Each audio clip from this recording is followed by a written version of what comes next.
Tapi orang yang takut kepada Allah, dia tak takut hantu ke sihir ke apa ke, tak peduli dia. Takut kepada hantu, hantu tu boleh mendatangkan mudarat kepada dirinya.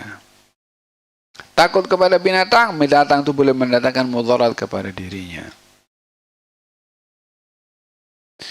So kalau begitu kita tak boleh takut kepada binatang, mestilah takut. Siapa tak takut kepada harimau?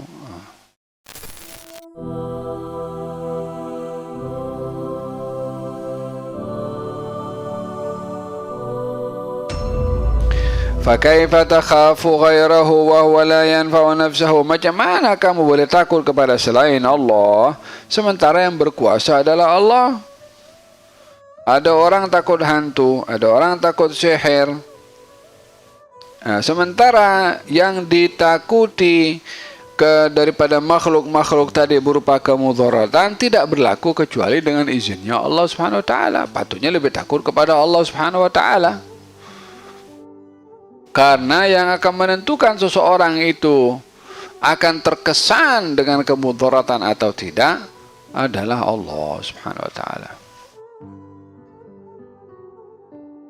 Faham dong? فكيف يمكن أن ينفعك أو يضرك وهو عاجز ضعيف ولكن عميت البصائر وكلت السرائر. Hairan betul kepada orang itu yang takut pada selain Allah, sementara yang ditakutkan itu tak boleh mendatangkan manfaat atau mudarat.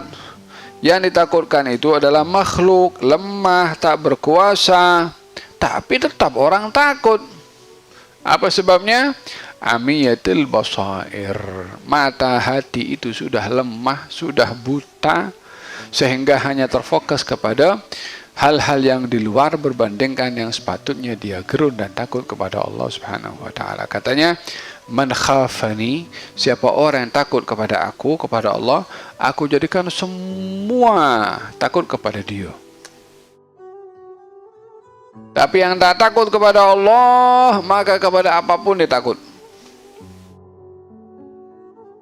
Tapi orang yang takut kepada Allah, dia tak takut hantu ke sihir ke apa ke, tak peduli dia. Paham dong?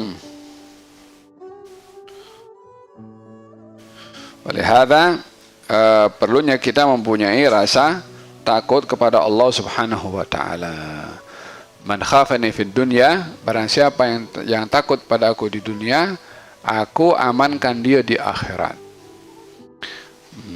Satu hari ada Sayyidina Abdullah bin Umar dalam satu perjalanan musafir. Di perjalanan ada seekor singa padang pasir. Daripada tempat berjauhan orang nampak singa itu, maka orang takut nak sambung perjalanan karena kawasan singa. Sayyidina Abdullah bin Umar tertanya-tanya, kenapa kamu orang berhenti? Katanya, ya ada singa di situ. Katanya, mana singa di sana? Oh. Akhirnya Sayyidina Abdullah bin Umar pergi jalan seorang, pergi jumpa dengan singa itu. Katanya, hai singa, ini bukan singa sirkus, singa betul. Hai singa, kamu jangan ganggu laluan orang-orang yang lalu di kawasan ini. Pergilah kamu, semoga Allah merahmati kamu. Kemudian pergilah singa itu. Perbuatannya ini disaksikan oleh kaum muslimin. Ditanya kepada Sayyidina Abdullah bin Umar, macam mana engkau pergi ke situ engkau dengan berani dan tak ada rasa takut pun? Katanya, ya, aku mendengar Rasulullah bersabda, barang siapa yang takut kepada Allah, maka akan dicukupkan daripada segala apa-apa yang menakutkan di dunia ini. Kalau orang itu tak ada rasa takut kecuali kepada Allah, maka dia akan berjalan dalam keadaan aman. Tapi karena manusia ada rasa takut pada selain Allah, rasa takutnya itu yang boleh mendatangkan mudarat kepada dia daripada apa yang ia takutkan. Takut kepada hantu, hantu itu boleh mendatangkan mudarat kepada dirinya. Takut kepada binatang, binatang itu boleh mendatangkan mudarat kepada dirinya. So kalau begitu kita tak boleh takut kepada binatang, mestilah takut. Siapa tak takut kepada harimau? Kalau gitu kita takut kepada Allah ke atau takut kepada harimau? Allah subhanahu wa ta'ala letakkan rasa takut dengan hal-hal yang memudaratkan, bukan untuk takut kepada dia dan tak takut kepada Allah, bukan itu. Dijadikan takutnya kepada makhluk-makhluk yang berbahaya adalah sebagai sunnatullah, karena sesuatu yang ditetapkan boleh mendatangkan hal yang memudaratkan, tetapi bukan, jangan sampai rasa takut kepada makhluk tu menyebabkan kita lupa takut kepada Allah subhanahu wa ta'ala.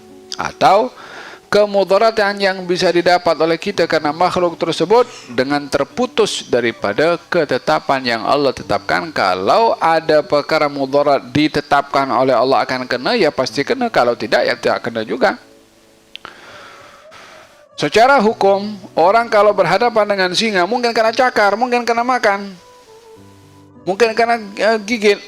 Tapi kenapa Abdullah bin Umar boleh datang kepada dia? Dia tak takut kepada singa. Bukan tak takut kepada singa.